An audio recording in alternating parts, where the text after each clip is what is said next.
أعوذ بالله السميع العليم من الشيطان الرجيم. بسم الله الرحمن الرحيم.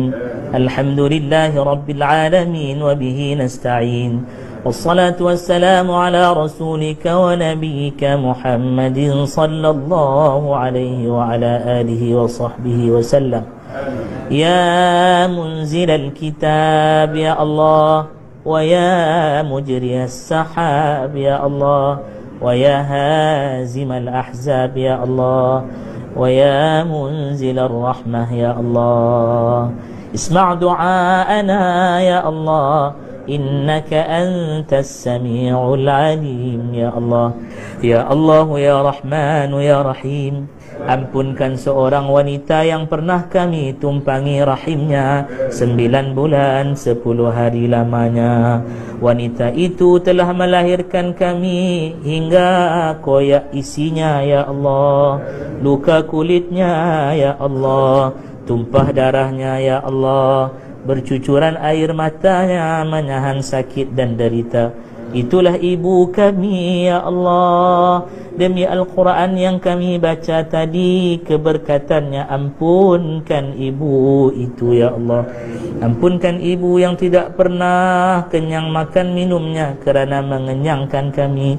Ampunkan ibu yang tidak pernah lena tidurnya kerana menyenyakkan tiduran kami. Ampunkan ibu yang telah berkisah langsung dengan sihat sakitnya kerana menjaga kebajikan kami. Ampunkan ibu mulia sungguh dirinya, sudi membasuh mencuci kotoran dan najis kami ya Allah. Tidak pernah pula dia mengungkit dan bersungut ya Allah. Ampunkan ibu yang tangan lembutnya selalu mengusap rambut dan juga wajah kami. Hari ini wajahnya nampak urat-urat tua memamah dirinya ya Allah. Ya Allah, ampunkan pula seorang lelaki yang dibintikan nama kami dengan namanya.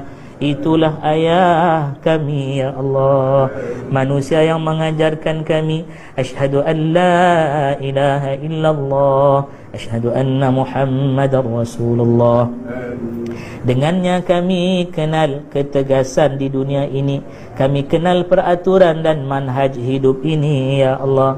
Kami kenal Engkau Tuhan kami, kami kenal Nabi-Mu, utusan-Mu ya Allah. Kami kenal bahawa akidah yang sebenarnya mesti dipegang hingga akhir hayat kami ya Allah.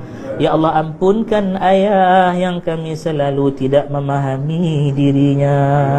Ampunkan ayah yang air matanya hanya untuk-Mu, resah gelisahnya diceritakan hanya padamu, rahsianya hanya Engkau yang tahu. Ampunkan ayah yang bertanya khabar melalui lisannya ibu, yang menghulurkan wang saku melalui lembutnya tangan ibu, yang selalu memandang kami, ketawa kecil tersenyum lebar dari jauh, tetapi apabila didekati wajahnya tegas mendidik kami. Hingga hari ini apabila kami ayah jadi ayah ibu, kami baru mengenali itu ayah sebenarnya ya Allah. Ya Allah, andai kata mereka berdua masih ada, Engkau sihatkan mereka, panjangkan umur mereka dalam kebajikan dan kewarasan ya Allah. Tambahkan padanya ketabahan dan keimanan, ketakwaan ya Arhamar Rahimin. Andai kata Engkau ingin ambil dia mereka berdua dari kami, jangan Engkau sakiti mereka ya Allah. Jangan sakarat itu membebankan mereka ya Allah. Seperti mereka selalu mendodoi kami ya Allah, lembutkanlah urusan itu ya Allah. Andai mereka telah pergi bertemu denganmu, lapangkan kuburan mereka, pindahkan mereka dari kegelapan liang lahat ke dalam surgamu yang luasnya tidak terperi. Kurniakan mereka nikmat yang abadi.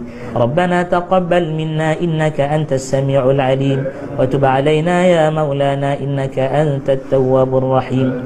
Wa sallallahu ala nabiyyina Muhammadin wa ala alihi wa sahbihi ajma'in.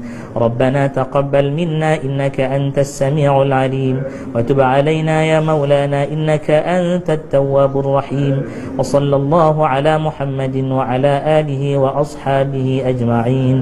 Walhamdulillahi rabbil alamin.